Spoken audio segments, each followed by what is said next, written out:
అందరికీ నమస్కారం. నేను మీ గంటి ఉష. నా మిత్రులకి, శ్రేయోభిలాషులకి, సబ్స్క్రైబర్స్కి మంచి మంచి కామెంట్స్ తోటి నా వీడియోస్ని అభిమానిస్తున్న మీ అందరికీ కూడా నా కృతజ్ఞతాభివందనాలు. మనకి ఒక సూక్తి ఉంది.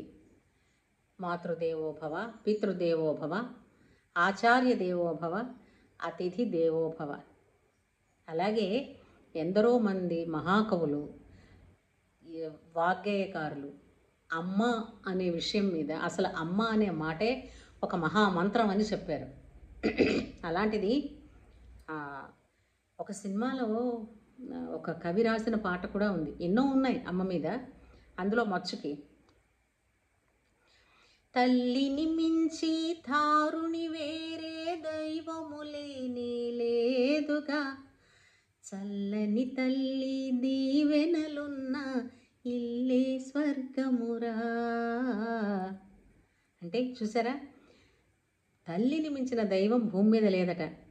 తల్లిని మించి దారుని వేరే దైవము లేనే లేదుగా, చల్లని తల్లి దీవెనలున్న ఇల్లే స్వర్గమురా. అలాంటిది తల్లిని తిడుతున్న వాళ్ళు నోటికొచ్చినట్టు అన్పార్లమెంట్ వర్డ్స్ యూజ్ చేసి తల్లిని తిడుతున్న ఆ అమ్మాయి ఉంది. ఆ పిల్లకి న్యాయం జరగాలని అందరూ కోరుకుంటున్నారు చాలామంది మీడియా. ఇప్పుడు ఆ అమ్మాయి ఏమిటి చేసింది అనడానికి అందరికీ తెలిసిందే. మీకు అందరికీ తెలిసిన పిల్లే లావణ్య. ఆ అమ్మాయి గురించి చాలా వీడియోలు వస్తున్నాయి, చాలా కథనాలు నడుస్తున్నాయి.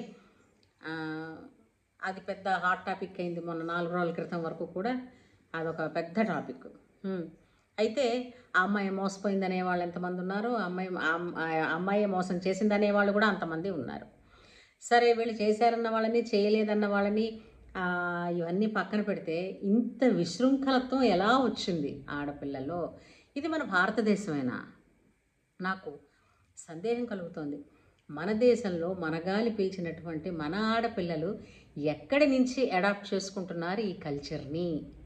పోనీ ఇవన్నీ ఓ పక్కనైతే తల్లిని నోటుకొచ్చినట్టు తిడుతోంది. ఫోన్లో ఆ కాల్ కూడా లీక్ అయిందని చెప్పి వేశారు. అక్కడితో పోనీ మిగిలిన వాళ్ళందరినీ ఆమెను వాళ్ళు మోసం చేసి ఉండొచ్చు, లేదా ఈ అమ్మాయి అదెవరూ మనం చూడకపోవచ్చు. కానీ పెంచిన తల్లిని, ఈ పిల్ల కోసం ఆ తల్లి 9 మాసాలు కడుపులో మోసి అన్ని బాధలు పడిందా, అన్ని నొప్పులు పడిందా? అసలు ఇది ఆడదేనా? సభ్య సమాజం ఎలా చూస్తూ ఊరుకుంటుంది? తల్లి అన్న స్థానం ఎంత ఉన్నతమైనది అని అంటే, అసలు దేవతలందరూ కూడా పక్కన పెట్టు, మొట్టమొదట తల్లికి నమస్కరించేయి.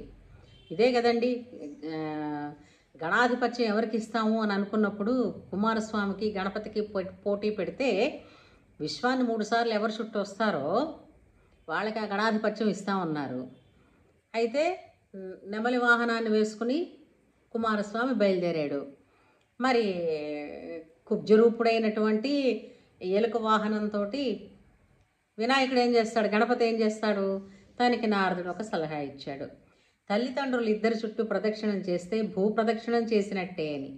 అంటే చూసారా, గణపతి 3 మార్లు తన తల్లిదండ్రుల చుట్టూ ప్రదక్షిణ చేసి గణాధిపత్యాన్ని పొందాడు కదా. ఇలాంటివన్నీ ఇది నిజం కదా. అంటే ఏంటి, తల్లిదండ్రులు విశ్వంతోనే సమానము. సకల దేవతలతోటి, సకల దేవతల కన్నా కూడా అధిపులే. అలాంటిది వాళ్ళ కడుపుకు మార్చుకుని నీకు పెట్టారు, ఏం చేశారు? ఆ తల్లి పెంచినప్పుడు ఏ ఒక్క రోజైనా ఈ పిల్ల ఏడ్చి ఉండొచ్చు, కడుపులో నొప్పి ఉండొచ్చు. పసితనంలో ఎన్ని అనుభవిస్తే పిల్లలు పెద్దవాళ్ళు అవుతారండి, ప్రతి కన్న తల్లికి తెలుసు. అలాంటిది నీ ఇష్టం వచ్చిన రాజ్యానికి విశృంఖలంగా ఆడతనం, ఆ స్త్రీ జాతి అన్నదానికి మచ్చ తెచ్చి పెడుతూ నీకు నచ్చిన విధంగా బరి తెగించి తిరుగుతున్న నువ్వు తల్లిని తిడతావా? అలాంటి నీకు ఇతరులు సపోర్ట్ కాసి నాకు న్యాయం జరగాలంటావా? ఏం జరగాలి న్యాయం నీకు? అసలు నీ తల్లికి నువ్వేమన్నా న్యాయం చేసావా? నిన్ను కన్న తల్లికి కన్న తల్లితో ఏం ఏం కావాలండి తల్లిదండ్రులకి? ప్రేమగా మాట్లాడాలి పిల్లలు, అంతే చాలు. అంతకుమించి ఏమీ అక్కర్లేదు. ప్రాణం పోతున్నా కూడా నువ్వు 1000 ఏళ్ళు బాగుండాలని ఆశీర్వదిస్తుంది చూడండి తన పిల్లల్ని, అది తల్లంటే. నువ్వు కొట్టినా తిట్టినా తన దగ్గర నుంచి ఆస్తులు కొట్టేసినా, బంగారం కొట్టేసినా, ఆఖరికి తిండి కూడా పెట్టకపోయినా కూడా వాడు బాగుండాలి, వాళ్ళు బాగుండాలి, వాళ్ళు బాగుండాలని కోరుకుంటుంది. ఏం తెలుసు నీకు? ఎక్కడ పుట్టావు? ఎక్కడి నుంచి అలవడ్డాయి ఈ బుద్ధులు? అదో తింటున్నవేవో వాడుతున్నవేవో అవన్నీ నేర్పించాయి. ఇవన్నీని పైశాచిక లక్షణాలు, ఇవన్నీని తెలిసిందా? నేను చూసి మరికొందరు తయారవుతారు ఇలాగా. ఏం నేర్పాలనుకున్నావు సభ్య సమాజానికి? కొంచెం సిగ్గుపడు ఆడదానివి. మొట్టమొదటి ఇంక మిగిలిన పనులు నువ్వు చెయ్యి మానకపో. కానీ కన్న తల్లికి నువ్వు గనక క్షమాపణ చెప్పుకోకపోతే అలాంటి తిట్లు తిట్టినందుకు మళ్ళీ ఆ తర్వాత పెద్దలు చెప్పినట్టుగా పుట్టగతులు ఉండవు, తెలిసిందా? అంచేత అందరికీ ఇదే చెప్తున్నానర్రా. అమ్మని తిట్టేస్తే ఒక క్వాలిఫికేషను, నాన్నని తిట్టేస్తే ఒక క్వాలిఫికేషను, లేదంటే పెళ్ళాన్ని నీచంగా చూస్తే ఒక క్వాలిఫికేషను, లేదా మొగుడిని పట్టించుకోకుండా తిరిగితే ఒక క్వాలిఫికేషన్. ఇవే మీకు వచ్చిన క్వాలిఫికేషన్స్? ఇవే చేయమని చెప్పారు. ఏంటి ఇలా తయారైపోతుంది ఈ మధ్యకాలంలో మన యూత్? కాస్త ఆపి మన సంస్కారం ఏమిటో అసలు మొట్టమొదటి నుంచి హిందూ ధర్మం అన్నది ఏదైతే ఉందో అది ప్రపంచానికి తలమానికమై చూడామణి అయి వెలుగుతోంది. ఎలా? ప్రపంచానికే దారి చూపిస్తూ. అట్లాంటి దేశంలో పుట్టినందుకు మీరెంతో అదృష్టవంతులని ఇతర దేశాల వాళ్ళందరూ మనకి నమస్కారాలు చేస్తుంటే మనం వెళ్ళి దిక్కుమాలిన ఆచారాలని, అక్కడున్న పండగలని, అక్కడున్న వాటిని అన్నింటినీ తెచ్చుకొని అడాప్ట్ చేసుకుని ఇక్కడ ఇలా విరగబడిపోతున్నాం. ఏమిటి సాధించేస్తారు దానివల్ల? నువ్వు ఇలా చేసినందుకు గాను నీకో 4 అడుగులు ఇంకొంచెం పొడుగవుతావా, లేదంటే 4 కేజీల బంగారం మెడలు వేస్తారా? ఆలోచించు, సిగ్గు తెచ్చుకో.